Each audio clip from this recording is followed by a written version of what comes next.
Alors bonjour, peux-tu nous donner ton prénom? Bonjour, donc mon prénom c'est Arnaud. Alors première question, tu es avec nous ce lundi 7 mai 2018 devant la Maison de la Radio. Ouais. Pourrais-tu nous expliquer qu'est-ce qui motive ta présence ici?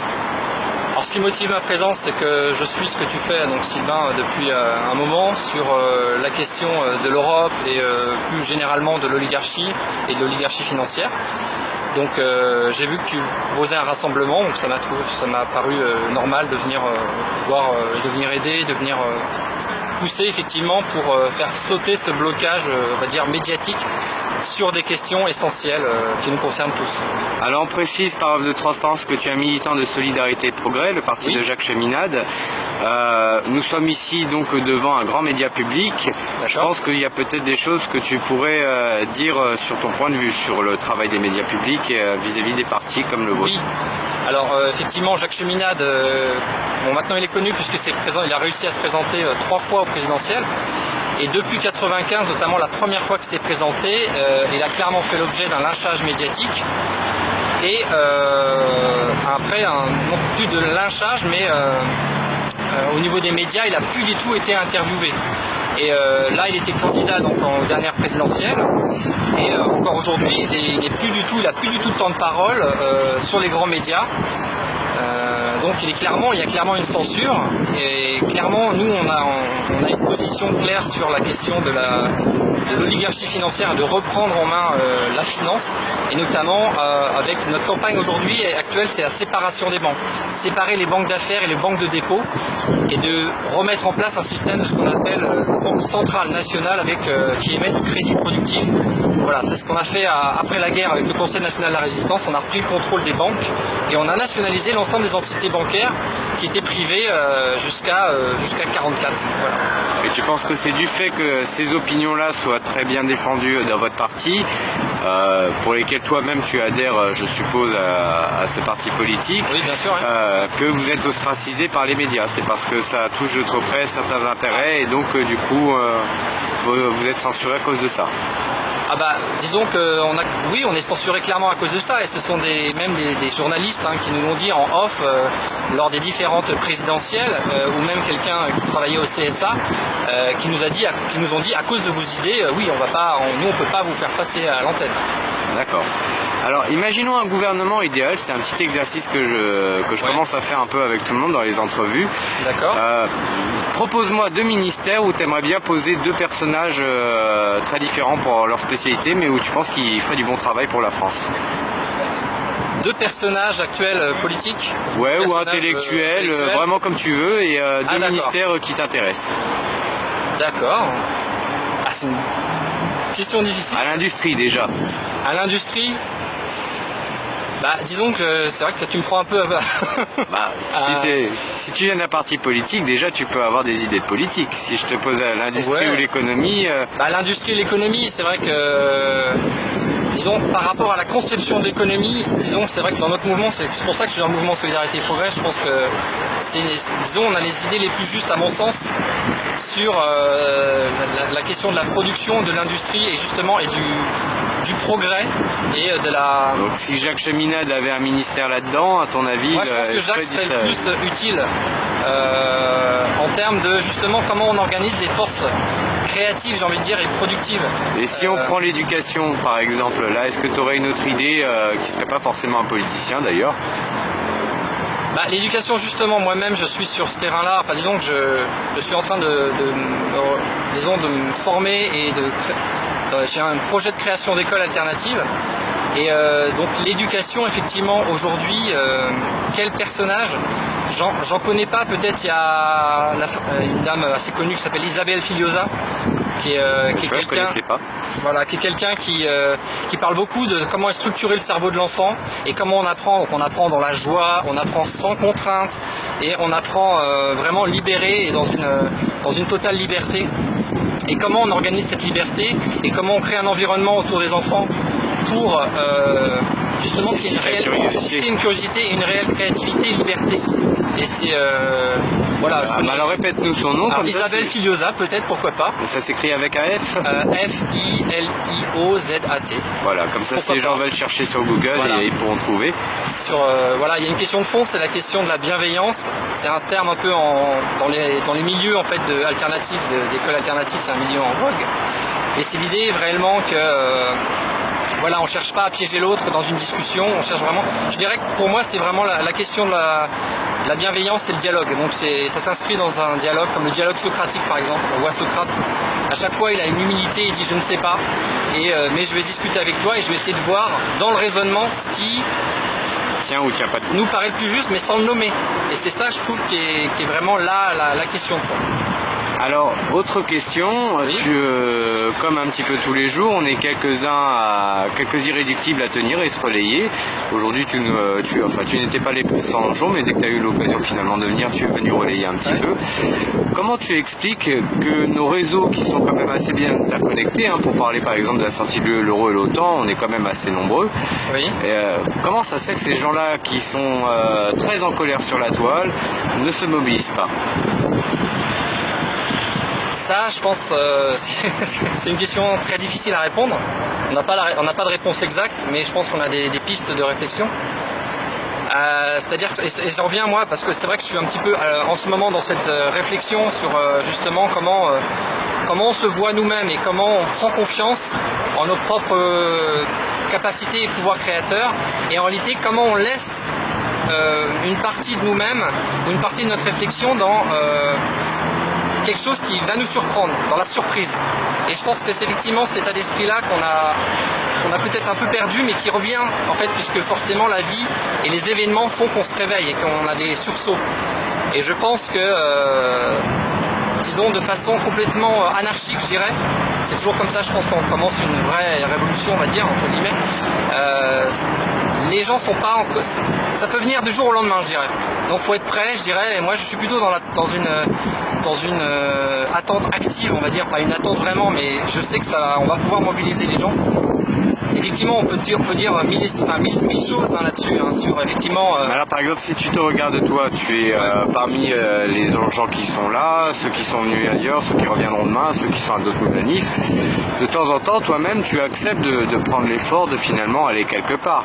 Oui. Mais tu fais partie donc d'une infime minorité de gens qui sont un peu éveillés à la politique, qui se bougent quand ils peuvent.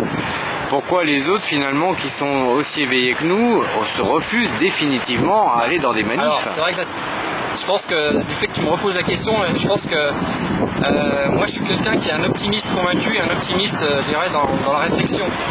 Et ça, il y a quelque chose effectivement de l'ordre de la foi. Peut-être de la foi, oui, tout à fait. Oui, de la foi, de la question de ce qu'on appelle la transcendance, en termes soit bibliques, soit même scientifiques. Voilà, c'est quelque chose de vécu en fait. Et tu acceptes de considérer que toi-même tu as un rôle à jouer dans une hypothèse, par exemple un mouvement politique fort qui adviendrait, oui, simplement parce que tu existes, que tu es là, que tant que tu vis, tu peux faire quelque chose à ta maigre mesure. Je pense une question qui est assez forte. Je me souviens, j'avais vu un reportage, je ne sais plus de qui c'est, mais quelqu'un qui avait vécu dans les camps de concentration et qui disait qu'il avait survécu grâce à la question du sens de sa vie.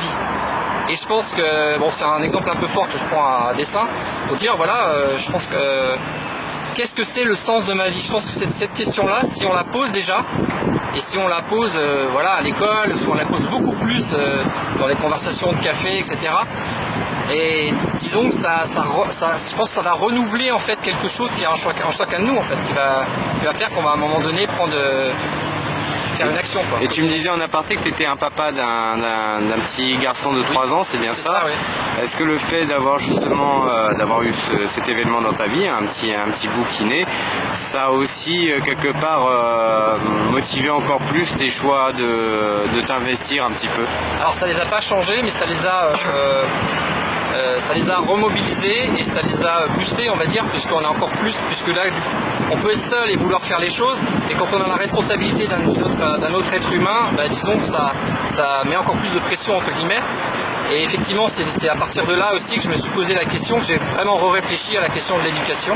Et je suis encore dans une démarche de réflexion à ce sujet-là. Et c'est pour ça que je veux créer moi-même une école, parce que je pense que c'est à travers dans un environnement où les enfants ils se sentent écoutés, aimés, où ils se sentent en confiance. Je pense que la question numéro 1 c'est la confiance, et où ils ont un environnement riche en termes culturels, pédagogiques, voilà, dans tous les sens du terme. Et effectivement, c'est le fait d'être avec mon enfant tous les jours qui fait que ça me remobilise en fait. Si j'ai un moment d'hésitation, du coup je me remobilise pour lui, enfin à travers lui, on va dire plutôt à travers lui pour continuer en fait ce que je fais depuis longtemps. Quand il aura 20 ans, t'aimerais qu'il connaisse quoi en France? Qu'est-ce qu'ils connaissent en France? Quel serait notre univers politique, industriel, écologique, social? Globalement, t'aimerais qu'ils connaissent quoi? Ah, dans l'idéal, dans 20 ans, ouais. qu'est-ce que... Imagine une petite utopie à 20 ans. L'idéal, c'est qu'on fasse tomber l'oligarchie financière internationale, qu'on remette en place les banques centrales nationales, qu'on continue en fait le développement mutuel entre les nations, et puis évidemment avec des projets culturels, des projets, donc nous on a des grands projets dans le spatial, donc voilà, aller toujours dans l'inconnu en fait. On a tout un projet pour terraformer Mars, ce genre de choses, et disons un optimisme dans tous les domaines en fait, un optimisme culturel et je dirais une dynamique dans laquelle les enfants ou les hommes dans 20 ans ils se diraient moi je suis utile, je veux faire ça et je fonce quoi, je le fais, et il y a une institution qui est là pour m'encourager, parce que jusqu'à maintenant les hommes d'exception l'ont fait à rebours des institutions très souvent. Je vais rebondir sur un de tes propos et me faire un peu l'avocat du diable de vos inquisiteurs traditionnels dans les médias. Oui. Tu as évoqué que par exemple dans l'un de vos projets il y avait l'idée de la terraformation de Mars. Oui. Simplement pour qui a un petit peu de connaissances scientifiques, on sait que ça ne se fera jamais en un jour, que c'est extrêmement long et que c'est ni nos petits-enfants ni nos arrière-petits-enfants qui connaîtront ça si jamais un jour Mars devait être suffisamment terraformé pour être habitable, ce qui n'est pas garanti d'ailleurs non plus. Donc quelle est l'utilité finalement d'avoir dans sa vision programmatique, économique, industrielle, de se dire on va mener des projets de cette envergure-là dans le système solaire? Alors, en fait, souvent l'exemple qu'on fait, c'est vrai qu'on nous pose souvent cette question. En fait, c'est un petit peu comme le projet Apollo, qui s'est créé dans des conditions différentes, mais qui a créé une émulation en fait scientifique. Et Kennedy, par exemple, il avait missionné plusieurs groupes d'individus pour chercher des solutions pour aller sur la Lune. Et si on regarde, donc du coup après il a missionné ces groupes, il a pris les meilleurs, les trois meilleurs par exemple, il les a fusionnés, il a fait une équipe, et en moins de 10 ans ils ont réussi justement à mettre un homme sur la Lune. Et ce qui est intéressant, c'est tout le processus, je dirais, au sein de ces scientifiques, mais après toutes les retombées dans l'économie. Par exemple, là tu tiens un appareil pour me filmer, voilà, il y a des retombées à plein de niveaux en fait. En termes de technologie. En termes de technologie, le GPS par exemple, ce qu'on appelle le GPS, ou tout un tas de technologies électroniques notamment. On a pu miniaturiser par exemple les ordinateurs aussi grâce à ça. Donc voilà, donc c'est aussi tout le processus et toutes les retombées économiques qui naissent de ce type de projet qui sont intéressantes. Et tout l'enthousiasme aussi qui naît, parce qu'un enfant qui voit, comme un enfant qui a vu en direct à 10 ans Neil Armstrong arriver sur la Lune, il y a un enthousiasme qui se crée chez lui et il se dit plus tard, voilà, je veux être astronaute. Et ça, donc, du coup, ça pousse la société vers ses frontières, je dirais. D'accord. Dernière petite question, ou du moins proposition. Est-ce que tu souhaites appeler à la mobilisation chacun? Comment tu le dirais de ton côté? Par rapport à pour venir ici, prenons l'antenne. Oui. Écoutez, il fait beau, on peut en profiter. Au moins, oui, mobilisez-vous, venez les Parisiens, venez les autres aussi. Discuter avec Sylvain, voilà, il y a une très bonne ambiance, on n'est pas encore nombreux, mais ce qui est important, c'est les idées qu'on véhicule, et je dirais, voilà, projetez-vous dans l'avenir, et surtout, je dirais, soyez, voilà, venez, réenthousiasmez-vous en fait sur, parce que on fait de la politique parce que en fait on aime ça, et parce que on veut, parce que c'est plaisant en fait, c'est enthousiasmant de changer le monde et de partager ça avec d'autres, même si effectivement on voit pas les résultats tout de suite. C'est ça qui est enthousiasmant en réalité pour campagne. Je te remercie beaucoup pour ton appel et puis à bientôt. À bientôt.